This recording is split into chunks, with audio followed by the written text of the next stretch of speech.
estamos vivendo um momento de politicamente correto, de muitas dificuldades eu não entendo.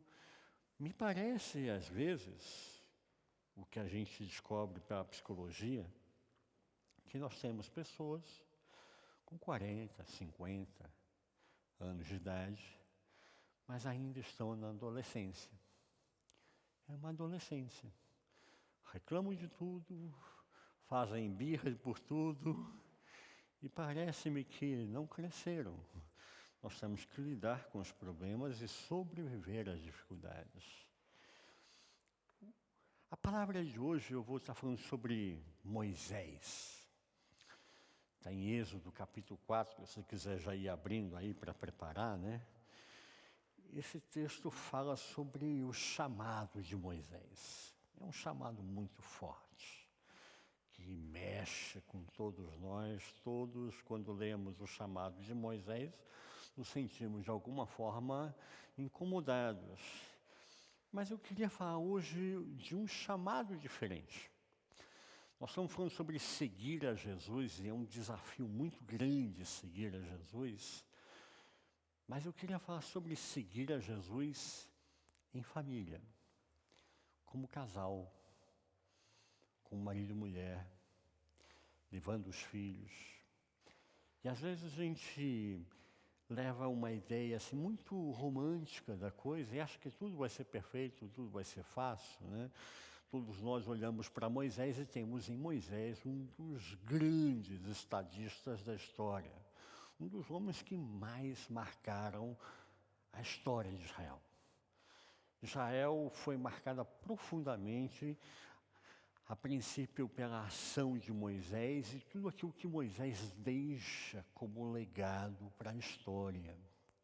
Moisés é um homem que marcou a história dos judeus e de nós também, cristãos, marca também a nossa história.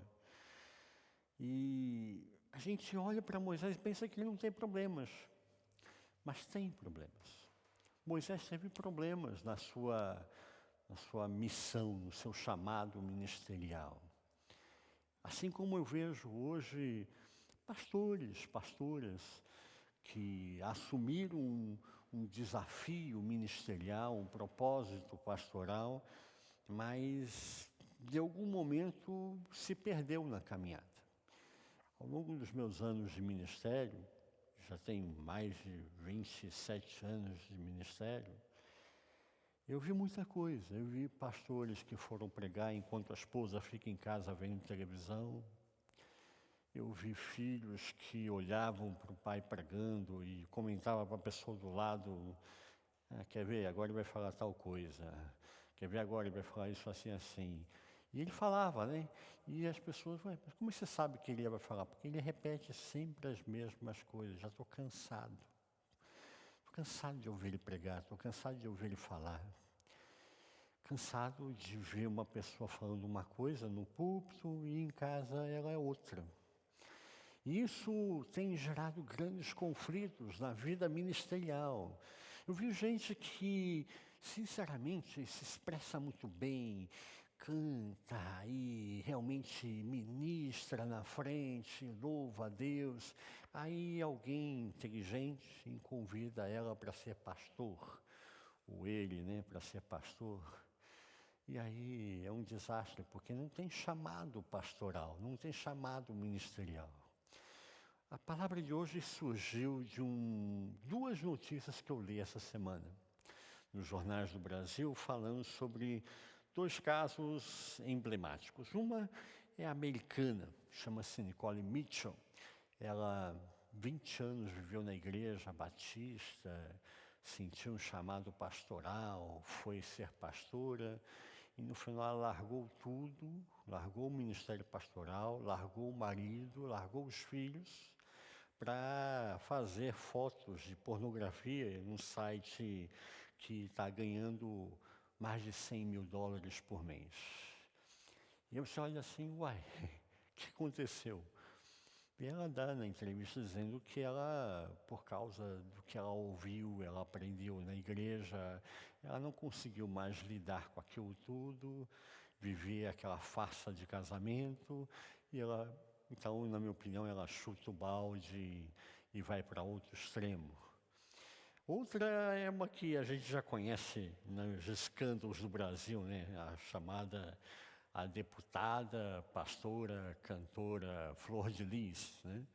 Que essa semana posou com uma foto, tem uma tornozeleira no pé e na igreja, fora, desrespeitando os limites que ela deveria estar presa em casa, né? Na verdade, ela deveria estar presa na cadeia, né? Mas como é deputada e não conseguiu caçar, né, o mandato dela, ela ainda está desfrutando de uma tornozeleira, né, e deveria estar em casa. E a gente começa a ver essas coisas, escândalos são muitos. Com certeza você conhece muitas histórias de pastores, apóstolos, bispos, gente que parecia ser muito consagrada e acabou em algum momento se desviando do caminho de Deus e desviando para outra direção. Por isso eu quero conversar hoje com mais clareza sobre Moisés, o chamado de Moisés. Moisés, ele é um líder notável, como eu disse no início, marcou a história. Mas muitas coisas aconteceram que a gente não sabe por que tomou aquela direção. Moisés é um homem que o diabo lutou pelo corpo de Jesus. Está lá em Judas, capítulo 1, versículo 9. Contudo, nem mesmo o arcanjo Miguel, quando estava disputando com o diabo acerca do corpo de Moisés, ousou fazer acusação injuriosa contra ele, mas disse: o Senhor te repreenda. Não se sabe aonde Moisés foi enterrado até hoje. Não se sabe nem se o corpo de Moisés permaneceu. Porque quando nós temos o momento da transfiguração, Jesus foi orar e tem o momento da transfiguração, quem aparece para estar com Jesus? De novo, vem Moisés. Moisés e Elias vêm conversar com Jesus, falar com Jesus. Está lá em Mateus 17, 6 dias depois, Jesus tomou consigo Pedro, Tiago, João, irmão de Tiago, e os levou em particular a um alto monte. Ali ele foi transfigurado diante deles, sua face brilhou como o sol e as suas roupas se tornaram brancas como a luz. Naquele mesmo momento apareceram diante deles Moisés e Elias, conversando com Jesus. Deve ter sido um momento muito forte. Pedro fica impactado quando ele vê Moisés, Elias falando com Jesus, aquele momento da transfiguração. Então nós estamos falando de uma pessoa que realmente tem uma personalidade marcante. Mas não é perfeita. Ninguém é perfeito. Todos nós temos dificuldades. E eu vejo, olhando para as dificuldades de Moisés, o seu chamado para com a sua família, eu posso entender que existem também dificuldades para mim, para você, que somos pessoas normais. Às vezes é difícil vir à igreja como casal. Às vezes é difícil assumir um ministério na igreja como casal. As lutas são muito grandes. Moisés, ele tem uma personalidade que a gente poderia caracterizar psicologicamente como sendo um homem melancólico. Como todo melancólico, ele vive intensamente as suas emoções. O melancólico, você quer destruir um melancólico e falar assim: olha, fulano falou mal de você. Ele vai remoer ele por 15 dias. Ele vai ficar pensando o que ele falou, por que ele falou, como ele fez, o que aconteceu. E isso vai levar ele a quase ficar deprimido porque alguém falou mal dele. Esse é o melancólico. O melancólico, ele tem uma dificuldade de lidar muitas vezes com suas emoções. Moisés é assim. Todos nós lembramos o texto de Êxodo, capítulo 2, versículo 11, que Moisés, vendo que os seus irmãos hebreus estavam sendo castigados, não aguentou e foi lá e matou o soldado egípcio. Diz o texto: quando Moisés era já homem e ia ter com os seus irmãos de raça, começou a dar-se conta das terríveis condições em que viviam e trabalhavam. Certa vez viu um egípcio abater num dos seus irmãos hebreus e não se conteve. Olhou para um lado, olhou para o outro, para se certificar que ninguém o via, e matou o soldado egípcio e enterrou o corpo dele na areia para o esconder. E depois ele sofre por causa disso, ele tem que fugir do Egito porque as pessoas querem matar ele, matou um soldado egípcio. E assim a gente vê que a nossa caminhada, às vezes por um momento, nós podemos pôr tudo a perder, estragar tudo. Uma palavra que a gente não falou corretamente e aí foi uma maldita palavra, né? E eu acabo amaldiçoando alguém, maldizendo alguém, um gesto que não foi próprio, que não foi correto para um homem, para uma mulher de Deus, uma atitude que feriu o meu irmão, feriu a minha irmã, o meu próximo.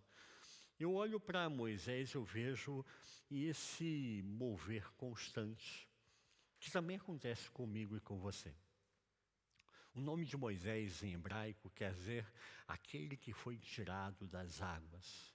A história de Moisés é uma história marcante. Ele foi liberto da morte no momento em que havia um infanticídio. Havia uma ordem para matar todas as crianças hebreias, porque havia o medo dos hebreus crescerem demais e acabarem sendo em maior quantidade do que os próprios egípcios que ali estavam. Também olhando para esse processo, nós vemos que Moisés sai, fugido por causa de ter matado o soldado egípcio, vai para Midian, e em Midian ele encontra uma mulher.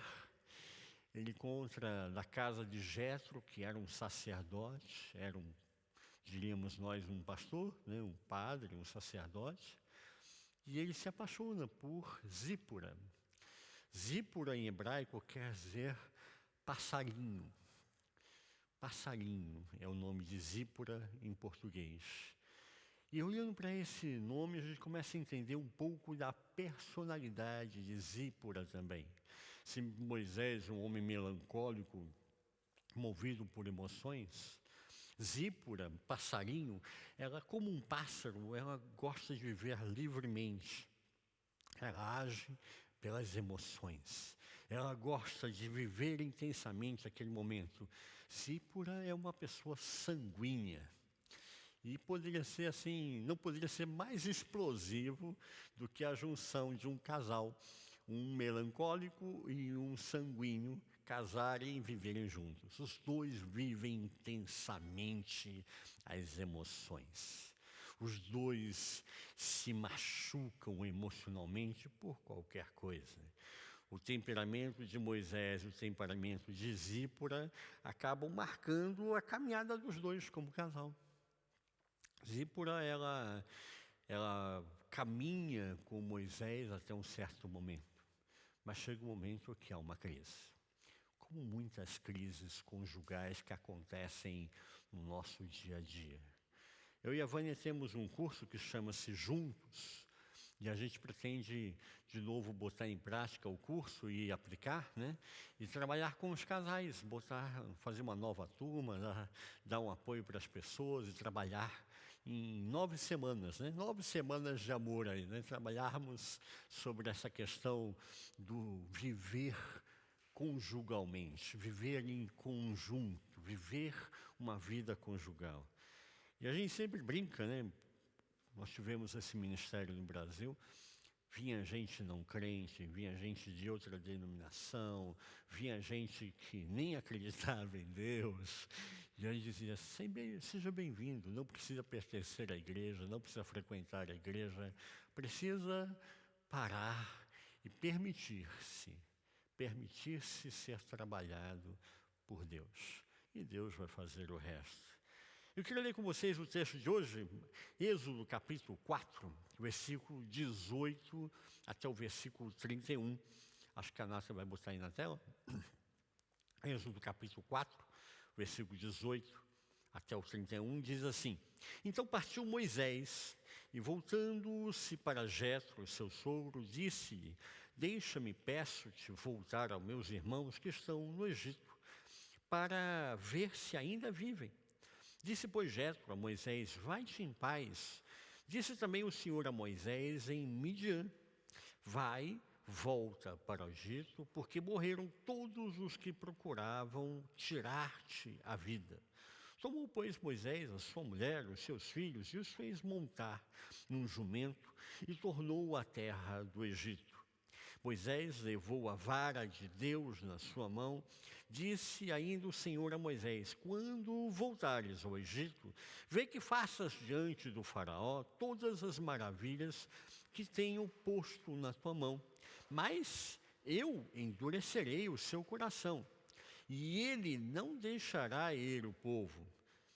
Então dirás ao faraó: assim diz o Senhor: Israel é o meu filho, o meu primogênito, e eu te tenho dito: deixa ir o meu filho, para que me sirva. Mas tu recusaste deixá-lo ir, e eis que eu matarei o teu filho, o teu primogênito. Ora, sucedeu no caminho, numa estalagem, que o Senhor o encontrou e quis matá-lo. Então Zípora tomou uma faca de pedra, circuncidou o prepúcio do seu filho e, lançando-o aos pés de Moisés, disse: com efeito, és para mim um esposo sanguinário. O Senhor, pois, o deixou. Ela disse: esposo sanguinário, por causa da circuncisão. Disse o Senhor a Arão: vai ao deserto, ao encontro de Moisés. E ele foi, e encontrando-o no monte de Deus, o beijou, e relatou Moisés a Arão todas as palavras com que o Senhor o enviara, e todos os sinais que lhe mandara.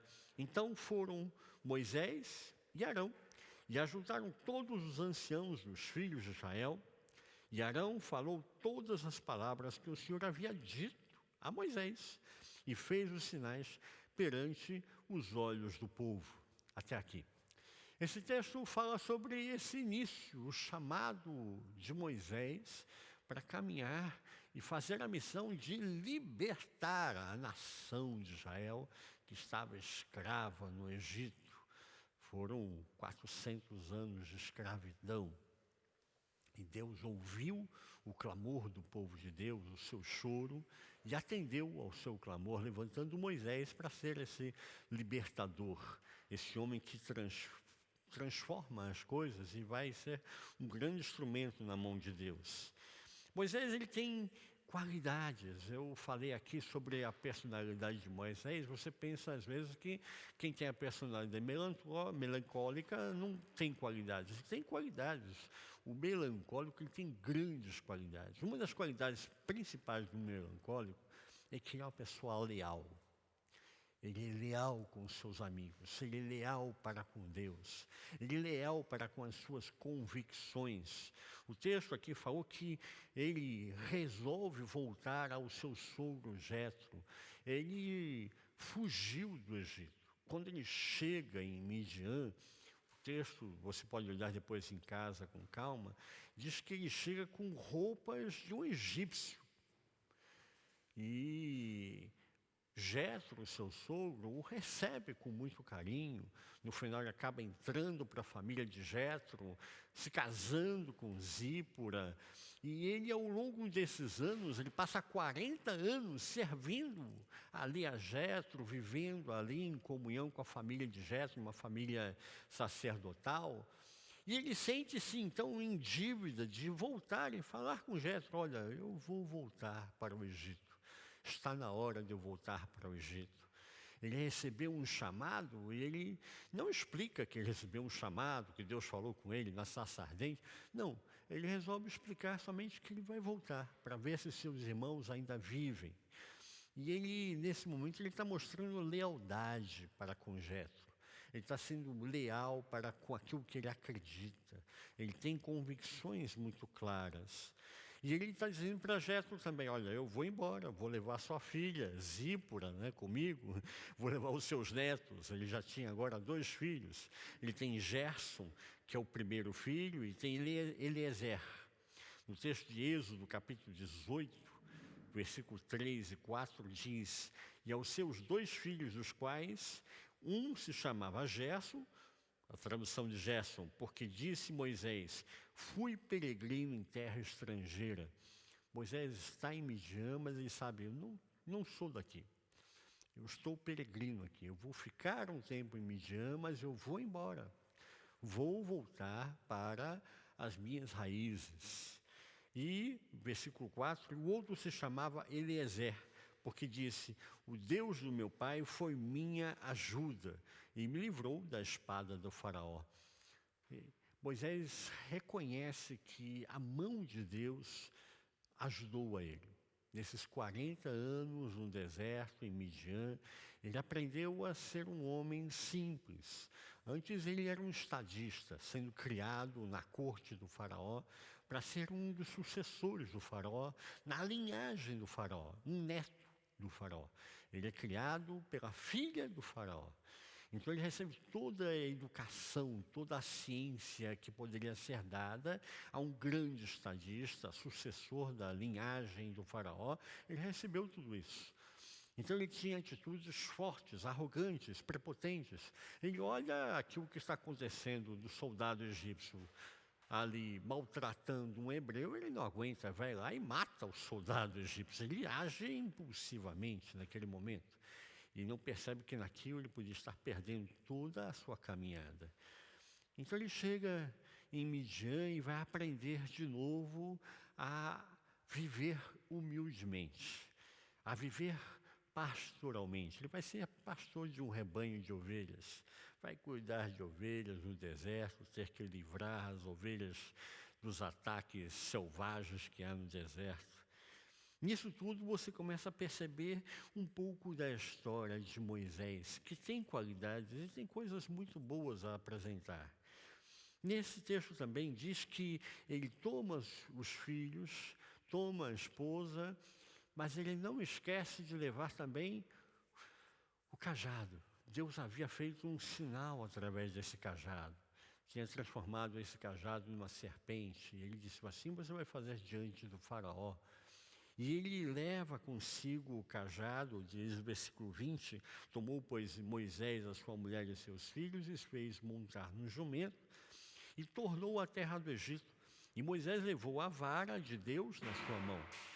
Moisés está levando ali consigo aquilo que ele acreditava. Ele leva consigo a sua dedicação a Deus.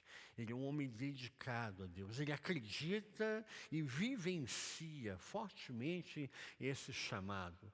Ele, nesse momento, também demonstra aqui que Moisés, ao mesmo tempo, ele desaprendeu a cultura egípcia. Um egípcio jamais botaria a sua família montada num jumento.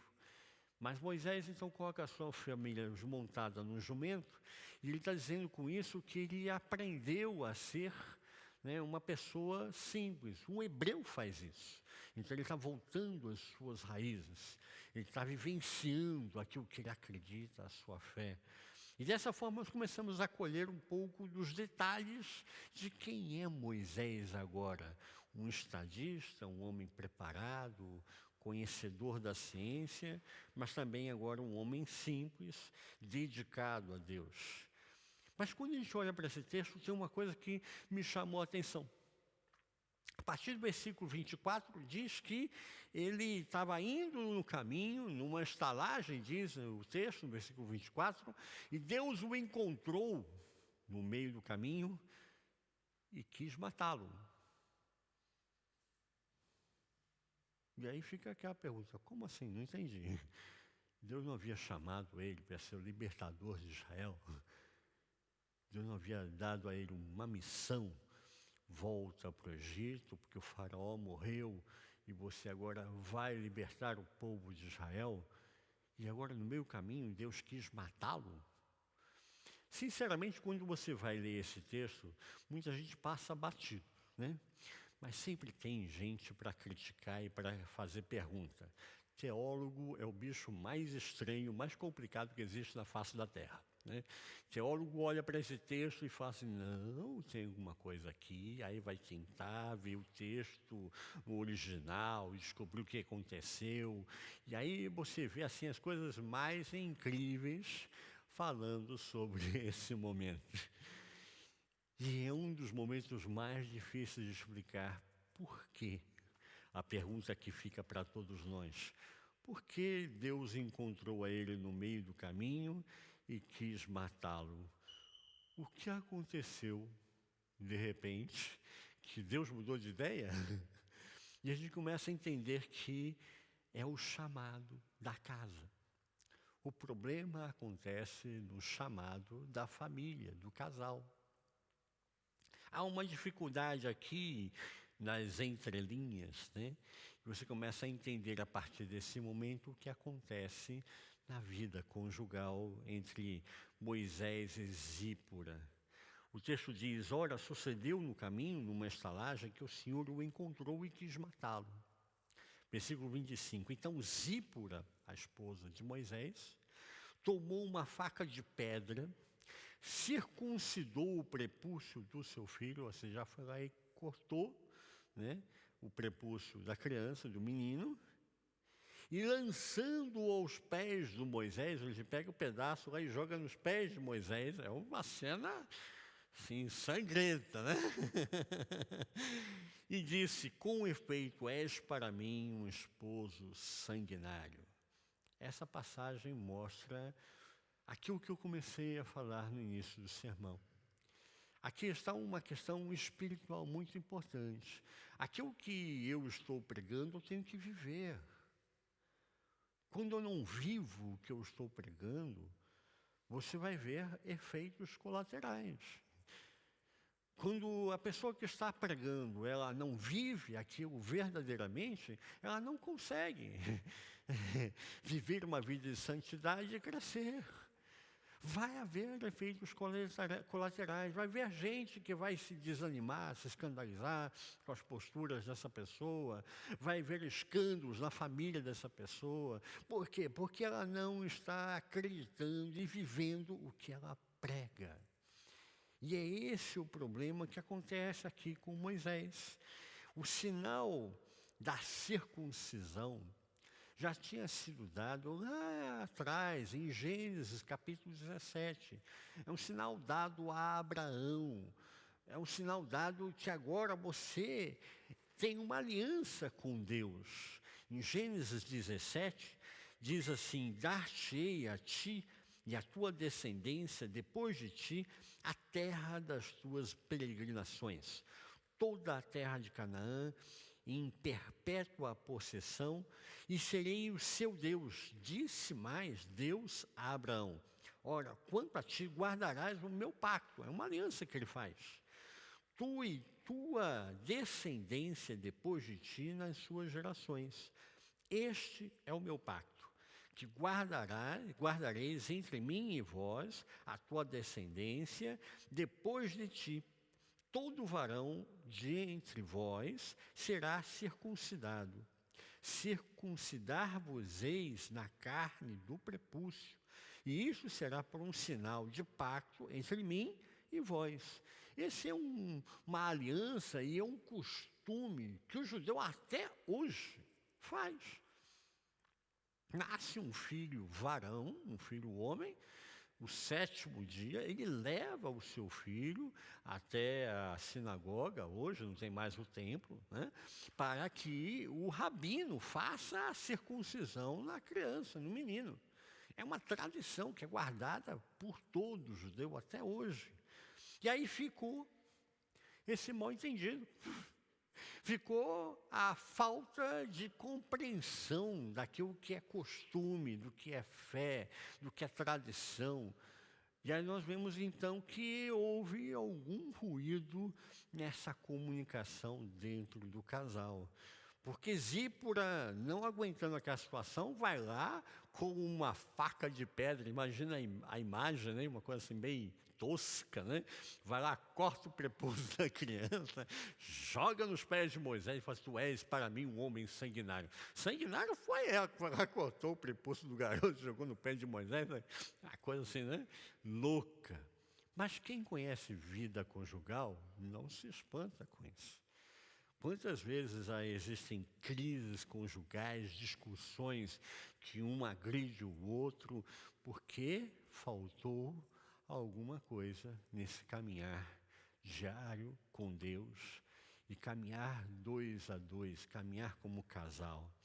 como acontece aqui, você vê que os dois vivem intensamente as suas emoções. Se de um lado você vê Moisés melancólico e ele tem uma forte personalidade, um grande estadista para Israel, Zípora também não fica atrás. Zípora é sanguínea, ela também tem uma forte personalidade. E ela faz ali o tete-a-tete com o marido, com Moisés. Enfrenta a dificuldade, mas também enfrenta aquilo que ela não está entendendo, que ela não está concordando.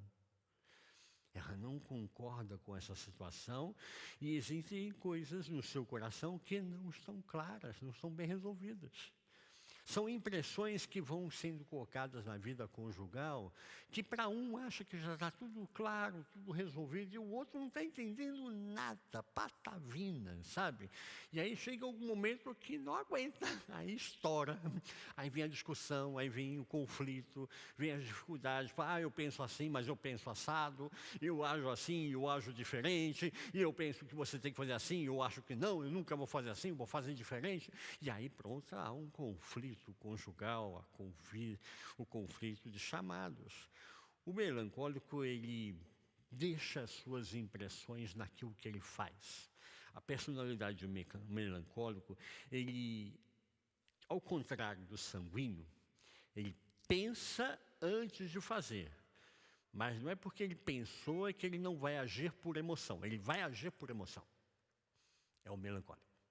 O sanguíneo vai agir e depois pensar.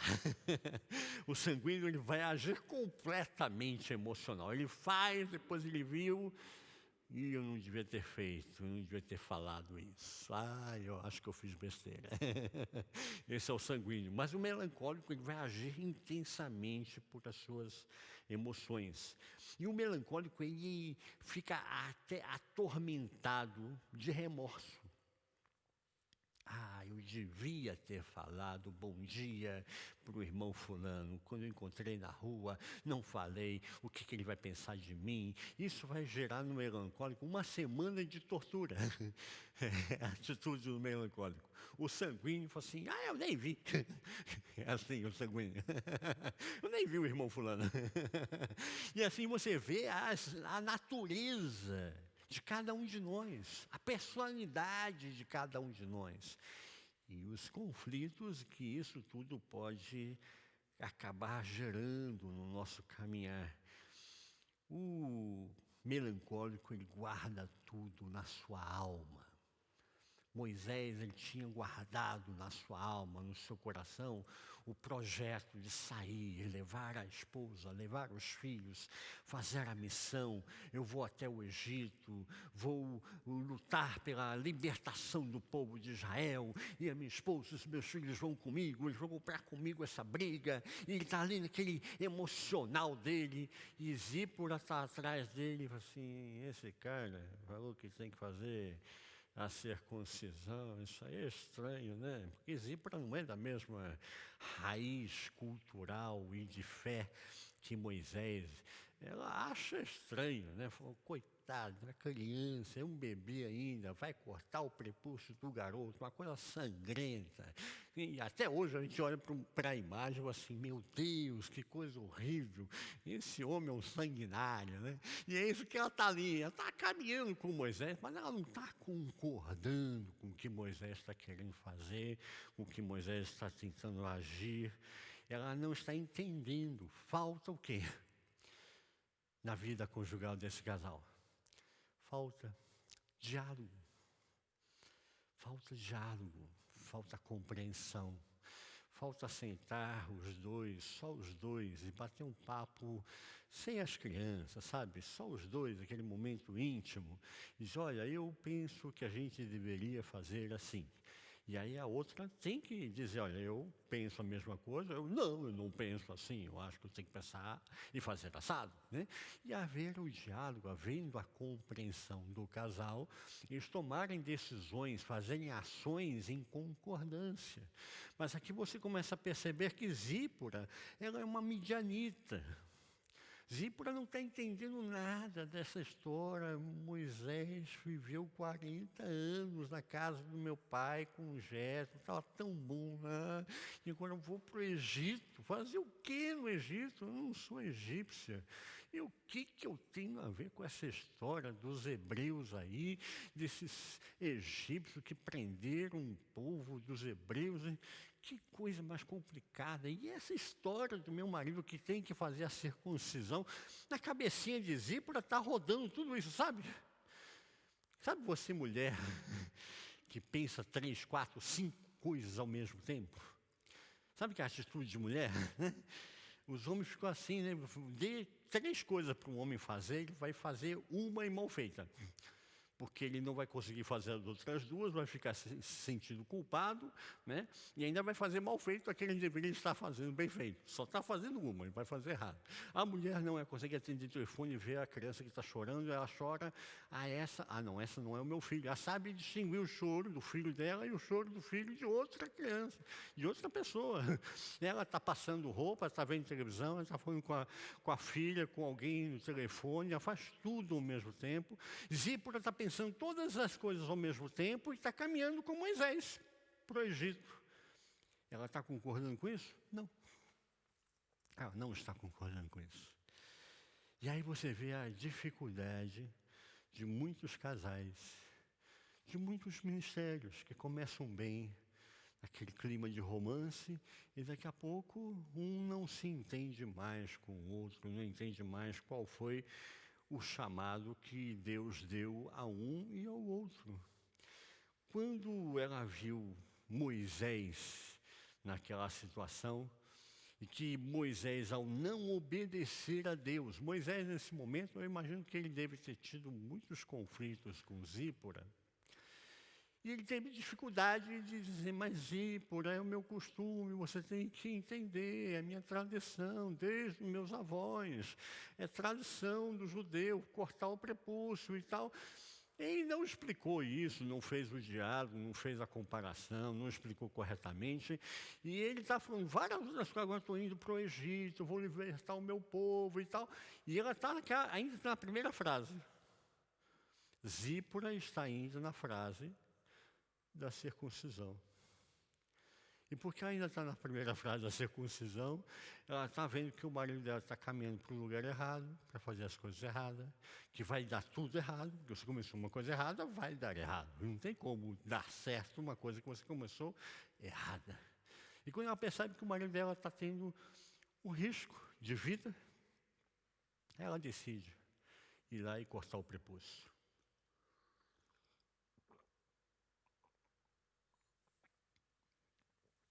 E aí ela comete outro erro. Porque não era para ela fazer isso, era para Moisés ter feito isso. O marido deveria ter feito isso. O marido deveria ter tomado essa atitude e feito corretamente. Como acontece em muitos conflitos conjugais, que às vezes a esposa tem que tomar atitudes que o marido não fez. E aí depois ela acusa o marido. Você devia ter feito isso, não fez, né? E o marido fica mais irritado ainda. Mas não fiz mesmo. Tal. E aí pronto, aí vem a discussão, vem a briga, vem o conflito, né? Tudo que a gente já sabe que acontece numa vida conjugal. Assim, a gente vê o conflito de temperamentos presente entre Moisés melancólico, Zípora sanguínea, e por causa disso, quase que tudo foi colocado a perder. Os dois têm qualidades, mil qualidades. O melancólico, normalmente quem tem o temperamento melancólico, ele é um artista, ele é um inventor, ele é um compositor, ele é um pintor de quadros. Ele vive intensamente os seus sentimentos, ele vive, e aquilo que ele vive, ele transforma em poesia, em coisa que é artística. Ele inventa coisas. O sanguíneo, normalmente, é um ator. Porque o ator, ele tem aquela capacidade de viver aquele personagem intensamente. Ele vai ser agora o vilão nessa história. Então ele vive, ele se torna um vilão, ele age como vilão, ele vive intensamente aquilo. Agora, nesse outro filme, nesse outro apresentação de peça de teatro, ele é o mocinho. Então agora ele vai viver o papel do mocinho, vai viver intensamente aquele momento, como age o mocinho. E assim ele vai vivendo os papéis da vida. O sanguíneo, ele vive isso. O sanguíneo vive o momento. Enquanto o melancólico, ou ele está no passado, vivendo as recordações do passado, as coisas do passado, aqueles momentos gostosos, prazerosos, que trazem algum significado para a sua vida, ou ele está no futuro. Ele já está pensando no amanhã, no projeto que ele vai realizar, aquilo que ele vai fazer. Imagine que Moisés está assim, já está pensando, estou chegando no Egito, eu vou falar com o faraó, eu vou falar para ele que Deus mandou libertar o povo de Israel. Ele já está vivendo toda essa emoção. O sanguíneo não vive o passado, ele não lembra o que comeu ontem, e ele não está nem aí para amanhã, ele vive o hoje. O sanguíneo é o viver hoje, é o hoje. Amanhã, eu não sei nem se eu vou estar vivo amanhã, eu vou viver hoje. Ele vive intensamente a cada dia, ele não faz planos, ele não faz projetos, ele não pensa, o que você vai fazer, outro dia nós vamos aqui, né? O que você vai fazer daqui a 5 anos? Para um sanguíneo, eu assim, será se eu vou estar vivo daqui a 5 anos? Que pergunta é essa? Eu não estou entendendo nada. O sanguíneo vive o agora, ele vive intensamente agora, com todas as suas emoções. E aí você começa a ver os conflitos que acontecem emocionalmente na vida de Moisés e Zípora. Os dois vivendo emocionalmente aqui e não conseguem entender as regras, aquilo que deveria estar acontecendo. Alguns protocolos deviam ter sido trabalhados na vida conjugal. Moisés é um homem que é um hebreu, tem uma cultura hebreia, mas recebeu uma educação egípcia, foi criado como um futuro sucessor da corte egípcia. Zípora foi criada em Midian, uma região de deserto, diz o texto, um lugar árido, um lugar difícil. São contextos que são extremamente antagônicos. Um não tem nada a ver com o outro. Mas se apaixonaram. Cada um olhou para o outro, viu ali qualidades que chamaram a atenção, que levaram a pessoa a querer estar junto. E é o que você percebe? Que essa pessoa precisa ainda dialogar, conversar.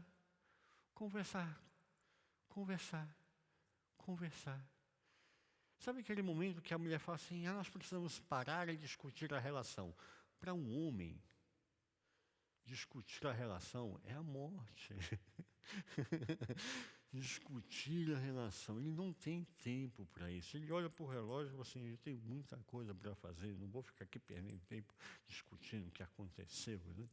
E a mulher precisa disso, precisa dialogar. E aqui nós vemos que por causa disso tudo, quase que o ministério de Moisés acaba antes de começar. Já viu isso? Nem começou, já terminou? É o caso de Moisés. Fico alerta para cada um de nós, para mim, para você, para cada um de nós, na vida conjugal de Moisés com Zípora. A falta do diálogo entre Moisés e Zípora quase que leva o fim do ministério de Moisés. Quase que Moisés não vai, ele vai morrer no meio do caminho. Sabe a Deus, não falou, bom, já Moisés, que você não está fazendo corretamente, já que você não está levando a sério a coisa, então vai ficar aqui no meio do caminho mesmo, fica aqui. Né? Quando Zípora viu que Moisés ia morrer, ela tomou uma atitude intempestiva, impensada. Deve ter agarrado o garoto pelo braço, assim, agora vem cá, vou cortar seu prepúcio. Foi um momento de terror, né? Meu Deus! Cortar o prepúcio do garoto. Passa a faca, corta o prepúcio. Precisava disso. Precisa de algumas discussões que acontecem na vida conjugal acontecer dessa forma? Não precisa. A atitude intempestiva de Zípora quase que gerou o fim de tudo. Piorou ainda a coisa. Sabe, em vez de dialogar, conversar, achar realmente denominadores comuns, quase que isso foi o fim do ministério. Só que eu vejo muitos ministérios acontecerem isso hoje, que acabam por quê? Porque não dialogou, porque não conversou, porque não sentou com a esposa e não bateu um papo, porque não sentou com o esposo e conversou abertamente, porque não sentou com os filhos e explicou aquilo que está sentindo, e não trabalhou a educação correta da criança. Olha, fulano de tal é dessa forma, mas nós não somos. Nós não agimos assim, nós não pensamos assim, nós não temos essa prática. Isso não é demérito nenhum. Fulano age assim, mas eu não sou obrigado a agir como fulano. Sabe que a historinha da criança chega em casa, mas o meu coleguinha na escola faz assim. Mas você não é o seu coleguinha, você não vai fazer assim. Isso é educação, isso é diálogo. Isso são acharem valores, princípios e se comprometer com isso. Isso é uma vida conjugal. É fácil? Não, não é fácil. Eu tenho 32 anos de casado. Não é fácil. Até hoje há momentos que é difícil. Há momentos que a gente tem que segurar a onda, vamos conversar aqui, porque o negócio está desandando aqui. Né? O pudim está aqui desarranjando o negócio. Vamos conversar aqui. E a gente tem que sentar, conversar, porque isso é vida conjugal. Isso é compreender o temperamento do outro. Há coisas que, para mim, são muito fáceis de administrar, mas para minha esposa não é. E ela não vai aceitar, não vai ser uma coisa assim automática, porque eu acho assim, ela vai achar também. Não vai aceitar. Assim como ela tem coisas que para ela são assim automáticas, assim, 1 mais 1 dá 2. Para mim, não cabe, não funciona, não deve ser assim. E ao longo desses 32 anos de casado, nós fomos aprendendo a viver um com o outro. Há formas de falar, há momentos para falar. E há maneiras de se falar. Você não pode falar a mesma coisa, da mesma forma, da mesma maneira e querer resultados diferentes. Isso é impossível. Isso é vida conjugal. E aqui a gente começa a entender que por causa dessa situação, Zípora não seguiu com Moisés para o Egito. Zípora não foi. Zípora nunca viveu como esposa de Moisés no Egito. Zípora ficou no meio do caminho. O texto de Êxodo, capítulo 18, versículo 1 e 2 diz: Ora, Jetro, pai de Zípora, o sogro de Moisés, sacerdote de Midian, porque ele era um sacerdote, sogro de Moisés, ouviu todas as coisas que Deus tinha feito a Moisés e a Israel, seu povo, como o Senhor tinha tirado a Israel do Egito, ou seja, isso já é muito depois, o povo de Israel já está liberto. Versículo 2: E Jetro, sogro de Moisés, tomou a Zípora, a mulher de Moisés, depois que este lhe enviara. Nesse momento, Moisés entendeu: não vai dar certo eu ter que pelejar contra o faraó, entrar numa guerra que eu vou entrar, e carregar minha esposa e os meus filhos, não entendendo o que está se passando. Então ele manda de volta Zípora com os filhos para a casa de Jetro. Volta para a casa do teu pai, porque não vai funcionar. E aqui nós vemos então o conflito de muitos casais. Só que nesse caminhar, o texto que nós lemos, a gente lê e passa batido rapidamente, não percebe que Moisés, como melancólico, ele entra em depressão. E Deus tem que chamar o irmão de Moisés, Arão, e falar, vai lá socorrer a Moisés. Vai falar com Moisés que está lá no deserto. Moisés manda a sua esposa embora, mas ele não queria fazer isso. Ele age intempestivamente, ele age impulsivamente, ele age com rigor nesse momento, manda a esposa de volta para casa com os filhos, mas ele não queria isso. Mas ele não conseguiu lidar com o seu conflito conjugal. Ele não conseguiu lidar com a sua situação, com o seu problema. E quando a gente vê no texto, Arão vai conversar com Moisés. E Arão podia perguntar, onde está a sua esposa? Cadê ela? Não está aqui, as crianças? Cadê todo mundo? Ele nem entra no assunto, porque ele viu que deu ruim. Sabe que a história que você chega e já viu que deu ruim o negócio aí, né? Foi isso que aconteceu aqui. E aqui eu vejo uma lição importante para a gente entender e trabalhar as nossas dificuldades, os conflitos conjugais. Há momentos que nós precisamos buscar ajuda. Buscar ajuda para entender o que está acontecendo na vida conjugal. Buscar um conselheiro matrimonial, buscar um sacerdote, entender o conflito e haver um meio de campo, sabe? Olha, Moisés, nesse ponto você está certo e tal, mas nesse ponto você errou, porque você não explicou para Zípora como é que é a sua cultura. O cortar o prepúcio aí para ela ficou meio estranho, ficou sanguinário o negócio aí, né? Precisa haver momentos que tem que haver uma intermediação, um apoio de um lado, do outro, para conseguir chegar a um denominador comum. Eu olho aqui para esse texto e vejo que Moisés toma uma atitude que muitos homens deveriam tomar. Quando a coisa dá ruim, né, ele vai para o monte de Deus. Essa é a atitude correta. Ele vai diante do Senhor, vai expor a sua causa, a sua dor, a sua tristeza, a sua incapacidade. Olha, eu sou Moisés, eu aprendi tanta coisa na corte de Faraó, mas eu não sei lidar com a minha esposa Zípora, não sei lidar com ela. Eu não sei como é que eu faço agora. Moisés vai ter um encontro com seu irmão, ele vai buscar a família. É outra coisa, outro ponto importante. Buscar a família. A família vai ser aquela que vai te dar o apoio. Um irmão, uma irmã, sempre vai te apoiar. Sempre vai te ajudar. Sempre vai te ouvir.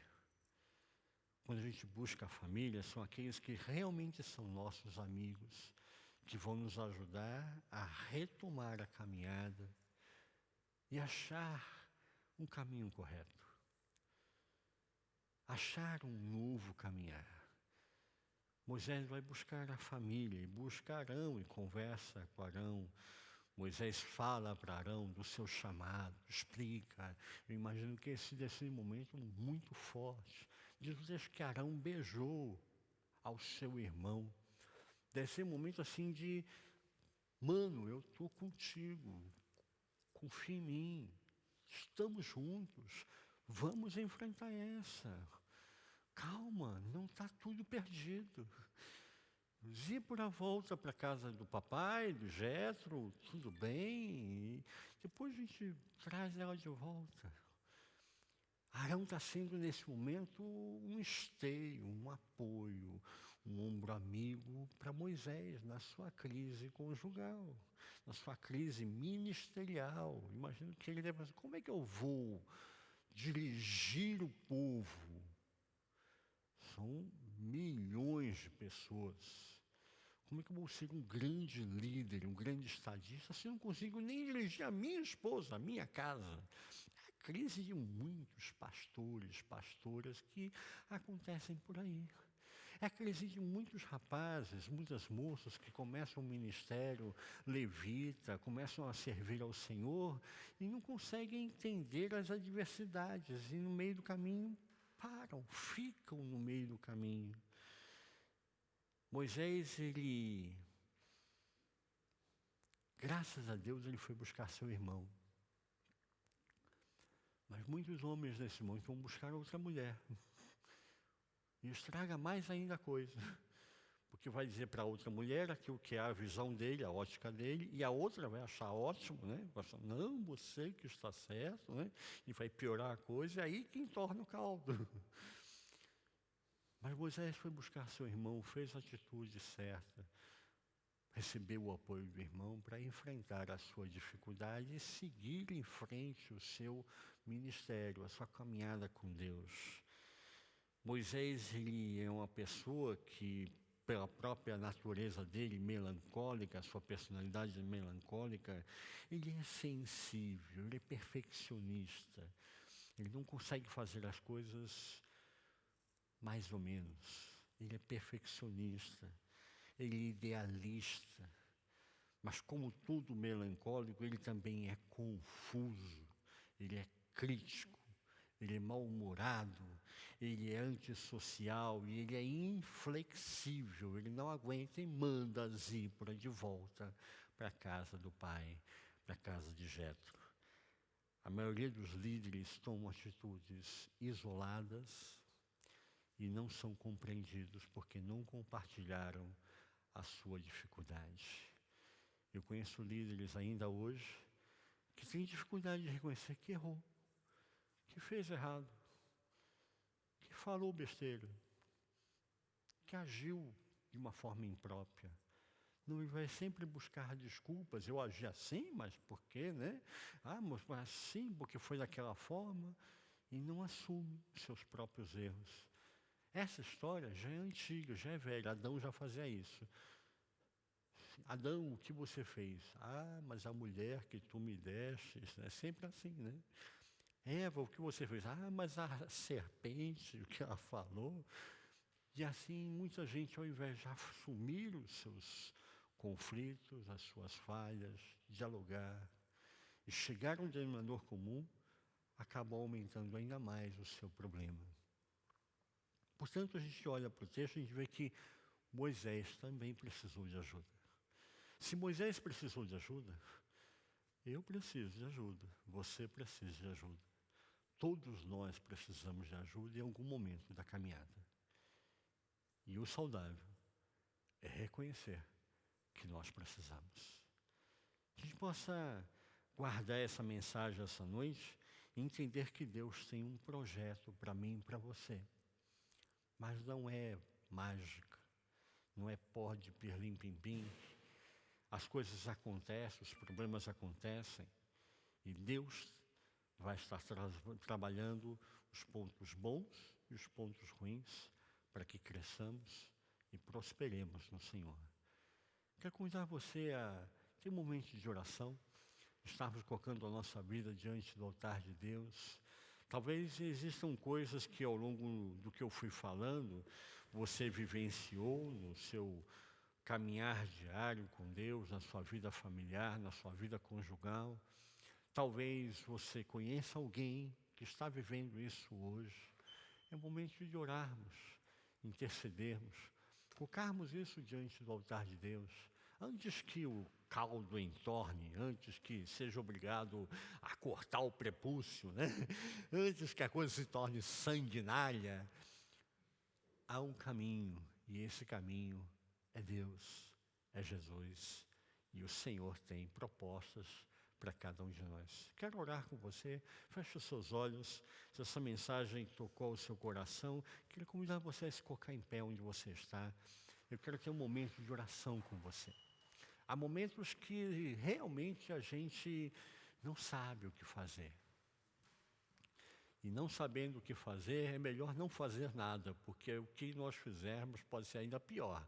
Pode acabar estragando aquilo que a gente realmente deveria estar fazendo. Mas a graça de Deus nos ensina. O Espírito Santo é um perfeito cavalheiro. E é um excelente professor. Ele nos ministra, ele nos renova, ele nos fortalece a cada passo, a cada momento da nossa caminhada com Jesus. Pai, eu quero te agradecer por esse momento de estarmos juntos aqui em comunhão. Intercedo por cada um, por cada uma que aqui estão presentes, que se colocaram em pé. Intercedo também por aqueles que estão nos ouvindo, distantes, pela internet. Mas Tu és um Deus onipresente. Tu podes estar com cada um de nós, aonde quer que estejamos. E é a Tua graça que faz diferença nesses momentos. A Tua graça que vem de uma forma acolhedora, carinhosa, fortalecedora. Renova o nosso coração, renova os nossos sentimentos. Aquilo que nós fomos magoados, feridos, machucados, essa graça vem como um bálsamo, como um remédio e cura as nossas feridas de alma. É a Tua graça, Pai, que nos dá forças para nos levantarmos quando estamos deprimidos, destroçados, desanimados, desiludidos. Mas é essa graça que vem ao nosso encontro e nos dá coragem, nos dá força, nos dá intrepidez, nos dá sabedoria. Isso não deu certo, eu vou mudar a tática, vou mudar a estratégia, vou mudar as minhas palavras, vou mudar as minhas ações, vou mudar a partir de hoje, mas eu sei que se eu for na força do meu braço, eu vou repetir tudo de novo, Senhor. Por isso eu preciso da Tua graça. Eu preciso da Tua ação na minha vida para mudar, para ser diferente, para agir diferente, para não repetir os erros do passado e para ter uma nova caminhada com Deus. Assim, ó Deus, eu te peço que transforme ao nosso coração. Transforma os sentimentos mais profundos de cada um, de cada uma aqui esta noite. Que acampe os Teus anjos ao nosso redor para nos guardar, nos proteger e nos livrar de todo o mal. Que o inimigo não encontre nenhuma brecha no coração de qualquer um que seja para contaminar, para ferir ainda mais. Mas sejamos guardados pela mão poderosa do Senhor. E que o Teu Espírito Santo tenha liberdade no nosso coração para nos ensinar, para nos renovar e para nos fortalecer em Cristo Jesus. Eu te peço agora, Pai, pela vida e pelo ministério de cada um esta noite, que esteja agindo na vida conjugal, na vida privada do casal, no diálogo, na compreensão. Aonde não houver mais compreensão, que seja estabelecida, através da ponte do diálogo, uma nova compreensão. Que eles possam se compreender, possam compreender os filhos, e a família seja restaurada. A família, o povo de Deus seja restaurado. Que haja vida e vida em abundância. Transforma, Senhor Deus. Transforma corações que estavam desanimados e separados. E faz trazer de novo, ó Pai, a paixão, o amor, o respeito, o carinho, a compreensão de um pelo outro. Fortalece, ó Pai, a Tua igreja. Nós te pedimos e nós te agradecemos. Em nome, por amor do Senhor Jesus. Amém, Senhor. Amém. porque Ele não sabe todas as coisas.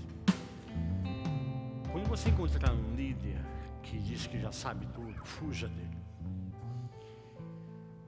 Quando você encontrar um líder que diz que nunca teve problemas no seu casamento, fuja dele. Quando você encontrar um líder que prima por regras e é extremamente legalista, fuja dele. Porque não é de Deus.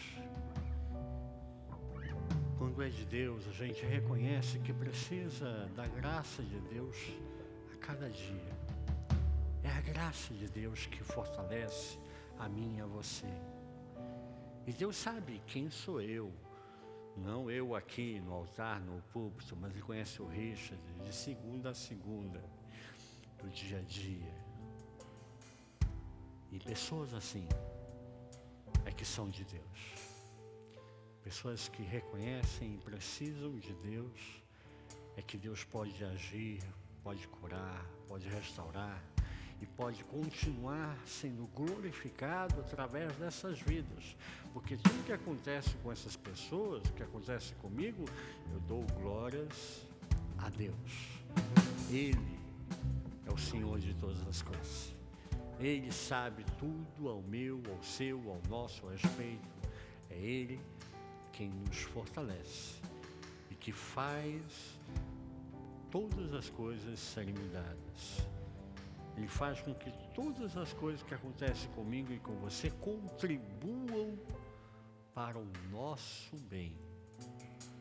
Assim, Deus trabalha comigo, trabalha com você, nas coisas boas e nas coisas ruins. Tudo acaba sendo usado para nos ensinar e para crescermos. Guarde isso no seu coração. Creia. Deus esteve trabalhando nas suas falhas, nos seus erros, como também nas suas vitórias, nos seus acertos. Deus trabalha sempre comigo, com você, com cada um de nós. Amém? Que a bênção de Deus Pai, um Pai amoroso, um Pai carinhoso, um Pai que conhece o andar do seu filho ainda de longe e sabe, aquele é o meu filho amado, a minha filha querida, em quem eu me comprazo. Que a bênção de Deus Filho, Senhor de todas as coisas, nosso advogado junto ao justo juiz, que advoga a nossa causa, que nos ajuda a corrigir os nossos erros. Que a bênção de Deus, Espírito Santo, companheiro, amigo de todas as horas, amigo que caminha junto com cada um de nós, cada um dos seus filhos e filhas, e renova, fortalece, a cada manhã nos dá uma nova alegria. Que a bênção do Deus Trino, Deus Uno, Deus Pai, Deus Filho, Deus Espírito Santo, seja contigo essa noite, seja com a tua casa, seja com a tua família, seja com teus filhos, seja com o teu lar, seja com todo o povo de Deus espalhado sobre a face da terra, hoje e para todo sempre. Amém. Amém. Dá um joinha para o seu irmão aí, diz para ele: Deus te abençoe, meu irmão, uma boa semana. E lembre-se, Deus continua sempre conosco em Cristo Jesus. Use a máscara, caminhe com Deus e caminhemos juntos louvando o nome do nosso Deus.